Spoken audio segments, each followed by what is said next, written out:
last year, the local winner, and wouldn't it be great if he could fulfill that performance this year? It would be tough, wouldn't it? He's got one of the greatest there, Kenenisa Bekele, and then he's got Olympic champions and world champions, particularly in the shape of Kiplimo and Barega.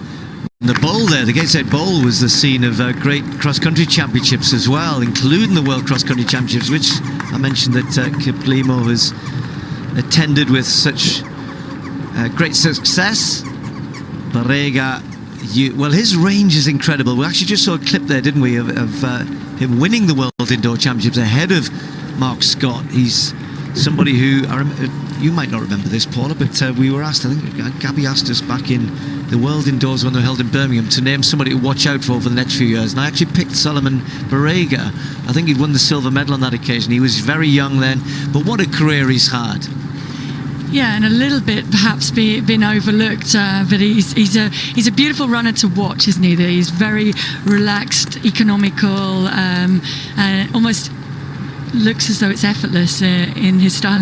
Kenenisa Bekele also looks that, but looks laboured running alongside him, because he is just, well, he's a younger generation as well, but it just seems that easy and that fluid to Barega, and almost imperceptibly there he's moved ahead of the group without appearing to pick up the pace. A bit of pace on here, Barega with him. Kenenisa Bekele also trying to hang on. 40 now, Kenenisa.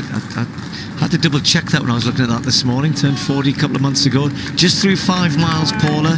And I think Kiplimo's deciding enough is enough. Going to get this moving now.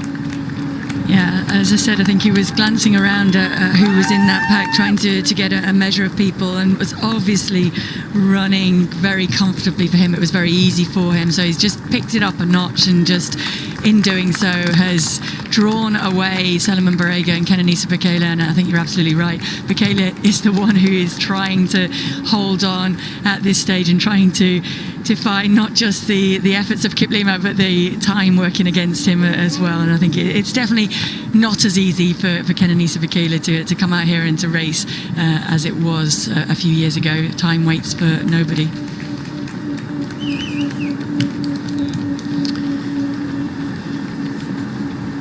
It is a big gap, and growing back to that chase group led by Mark Scott. Yeah, a few athletes in there, including Brett Robinson. I'll just check who else is in that group. But at the front here, look at Kenenisa's doing. I think the thing, I mean, we both know this. Your brain keeps telling you, I need to go with this, because that's a competitive instinct. That's what you've done all your career. So you can't help yourself, even though you think somebody might be thinking, oh, maybe you're not in shape to do this. But he's having a go. He's trying to hang on. Yeah, and I think it's very hard to overrule that instinctive signal coming from your, and command coming from your brain to go with it, because you're absolutely right, your brain and your mind knows what to do. It's just the body isn't quite as able to respond as it used to be. But sometimes, just sometimes, those little signals can connect a little bit better, and he can just run a lot better than he is expecting to do on the day. And so in trying to hang on, I don't think it's a bad move at this point. He might find himself a little bit stranded between those two groups, but he is at the moment still maintaining contact and drafting a little bit of the locked together. And Kiplimo again using the hills. Every time he's got a small rise or a little bit of a hill ahead of him, he just picks up the pace a little bit. And I just get the impression that he's testing the other two on that. And each time it is Kenenisa Bekele who struggles to go with that rising of the pace the most. But then he works himself back into it. And I think you're absolutely right. The further we get into this race, and the longer that Kenenisa Bekele is still in there, the others have to factor him in as a danger.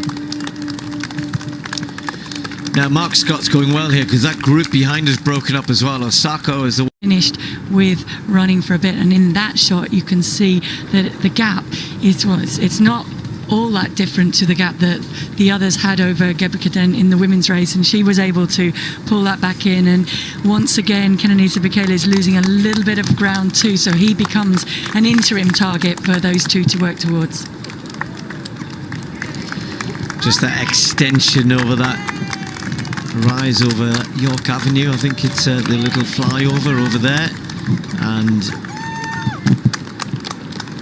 Barega and Kiplimo looking comfortable, both of them running well. Barega in his first serious half marathon, picking the Great North Run. That gives you an idea of the stature in which this race, or the stature it has in world road running. Kiplimo was expecting Cheptegei, his illustrious teammate, to be here. Sadly, Cheptegei had to pull out during the week, the Olympic champion, but Kiplimo probably would have started as favourite anyway, even if Cheptegei had been here. He's just so good on the roads. He's got a lovely action. We'll maybe talk a little bit more about him as we go on, because we've got the women heading towards in his first half marathon. He won't be too bothered about the time. He knows, as Paula said, that he is beaten by the greatest around at the moment, but perhaps one of the all-time greats. Kenenisa Bekele has rallied in the closing miles. The competitive spirit is still there in the 40-year-old champion. So he takes third place right on the 61-minute mark. Osako, who chased him hard, looked as though he was going to manage to get ahead of him, couldn't hang on to him, still got that bit of pace at the end. And just looking at the stats that Mark Butler had provided us before the race,